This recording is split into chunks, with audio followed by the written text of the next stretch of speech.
Say yes to new beginnings. Yes. Say yes to new beginnings. Yes. Say yes to... I need us to begin this session with the story of how you lost your baby. Let's begin from there. Okay. All right, that's a beautiful memory. Let's cap it that way. So it happened January 1, 2011.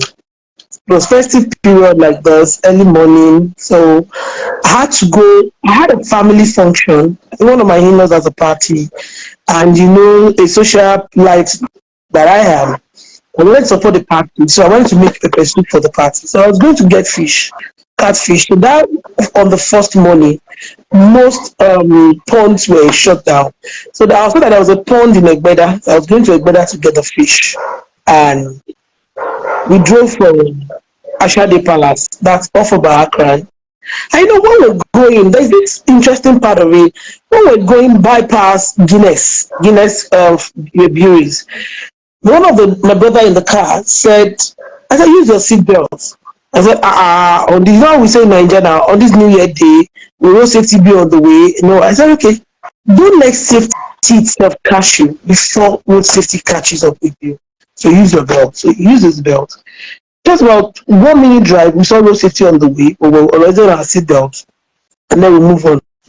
But about Seliat bus stop on Egbeda Road, inward the Godo, what the sharing about. That was when they were building the median on that road. Of course, safety again. The bricks that were being used to do that, to fix the road, were on the median. But at that bus stop, the strap is off and the road bricks were on the fast lane on the road. So I was driving inward. If you know Selab, if you're familiar with that road on the mainland, that Selab bus stop, that's just a few buildings before Yemkem building. It's a BRT bus stop. It's a commercial bus stop. So of course, New Year morning, it's about 10 a.m. in the morning. Everybody was blazing, we're just going. I wasn't on the top speed. I wasn't up to 80. I wasn't even up to 80. And then at that point, the BRT is already parked. The commercial yellow bus in front of me made a sudden stop, made me lost control. And by the time I'll try and figure myself out, I just noticed that the car was upside down. The sudden stop, I couldn't veer right. There was a BRT waiting. I couldn't go left. There is a brick. Of course, we were on the fast lane. It was also a 2-lane road. So the extra was, the help was for the BRT. And of course, when that happened, I think I matched the brake suddenly. The car somersaulted. And then my daughter, who was on the car seat, strapped at the back, unfortunately was removed by my niece that was with me in the car, who felt, was feeding the girl jollof rice. You can't be feeding the child. I said, leave the child in the car seat. I was driving. Of course, as she has unstrapped the girl. So at the point of impact, the girl from the back seat, from the rear seat, flew out of the car because it's not strapped. She's not strapped. Flew into the, what's it called? The windshield in front, and then from the windshield, the little girl, I think there was a bounce back effect from the windshield, and then she came through the open roof. The car had an open roof, it was a Honda Bulldog. So she came out from the open roof, and on flying out of the car, she landed her head landed on the brick. So at that point, she had a head injury, and mother's instinct. The moment I came out, the moment I opened my eyes, when the car was like, my child will go for the child. She was already on the road. We were in the car. So we actually had to unbuckle our belt, come out through the windows, or got out to the car, and we went for her head injury. The next car just behind us, so kind, took us to the next hospital. Again, Nigeria factor, when you hear they go general, that person is near death. So they didn't take us in the first hospital. No, first thing, nothing was done. We got to the general hospital, go to the general hospital, and upon examination, they just left her on the bench, on the stretcher. And I was looking at her. I didn't know what they were doing. The doctors were only waiting for life to totally leave my daughter. As we're going, I was still giving her, I was doing SRS. When I blow through the mouth, I feel that on this side of her head, I feel there's a bubble. Actually, the impact went into the brain. The skull actually broke. So at the point I was getting into the hospital, I had white matter, not just blood, I had white matters on my hand. So when we got to the hospital, when they examined my daughter, they actually I think they felt there was nothing to do. I don't know, either because it was damage was beyond repair, or because the doctors felt they didn't have capacity to resuscitate my daughter. So she was on the bed, on the stretcher, and I was seated, trying to calm me down. And I saw at a point, my daughter's eyeball has popped out, the tongue is out. And I was like, I thought flies were perching. She wasn't blinking an eye. She wasn't moving. I'm like, doctor, what happened to my daughter? What happened to my daughter? And my son just said, hey, madam, calm down. Just bring a veil and cover her. At that point, I knew she's gone, right in front of my eyes. And at that point, I told them that when my daughter deserves something better, I mean, even if she has passed on, I demanded that they should wrap her properly. So they wrapped her, and then handed her back to us dead. And that was how I lost my sweet daughter. Her name is actually Moririoluwa Bountiful Adelanwa. And that would have been the only person that was repeating the name with me.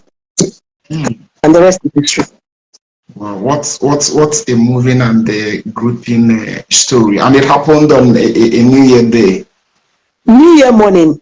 Actually, the death certificate read 11/11/01/01/11. So that means she was certified dead 11 past 11 a.m. 01/01/2011. Wow. So how were you able to now get over the trauma? You must have been such a traumatic experience. How were you able to get over that? Okay, I think it would be fair for me to answer that question now being a psychologist. But then I wasn't a psychologist. So now if I use my professional knowledge now to explain what happened, first and foremost, I was in denial. I don't know if you believe, we are Africans, but I don't know if anybody here believes in spirituality. I had two dreams that she was going to die, and she died. I had a dream December 23rd, I had another dream the first one was December 11th, the second was December 23rd that she died. I said she's at home, I said she's a dead body, and that was it. So now, when it now happened in the real life, at the point we go into the hospital and I knew she was gone, I was only singing this song then, Ibu Chuku, Ibu Gimadu, you're God, you're no man. So I'm a Christian, and my spiritual background helped me because I read my Bible. My Bible told me that when there was this understanding from the Bible, when the son that Bathsheba, the woman that King David got, when that son died, when God said the boy was going to die, David was praying and begging God for mercy. But the moment he was told the boy is dead, the Bible told us that he rose up, cleaned himself up, and he freshened up to eat. And they were like, boss, the boy never died, they cried. The boy can't die, he not even cried. He said, he won't come back unto me until I go. So I had that understanding about death. And no matter what you do, it's only to save the person from dying. But once the person is dead, he won't come back unto me until you go. So I was just worshiping at that moment.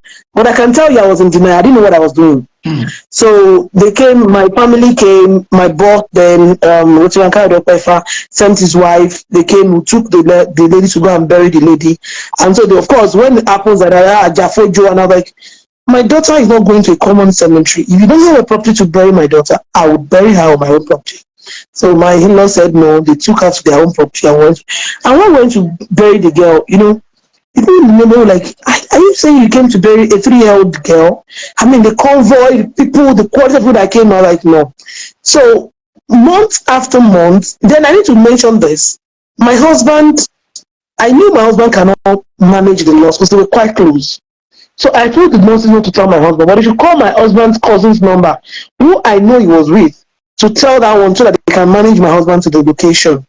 Unfortunately, when the nurse called my husband's cousin, The phone was with my husband. So he picked the call and like, and not saying, do you know your cousin, Mr. Adelanwa? He said, yes, I know Mr. Latif Adelanwa. Okay. And something happened to his wife now, and they lost the daughter, and we want you to come over. We don't know how you, please don't tell the man till you get here, manage him. And it was the man that was receiving the call. My mother said, okay. My mom told me he dropped the cousin's phone with the cousin, and he moved down to Igodo.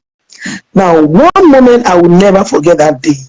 In all the things that were dark to me, when my husband got to Igodo, when I saw him from the gate, I felt like I was dead. Like, how do I explain to this man that I lost his favorite daughter? And that was the only child we have.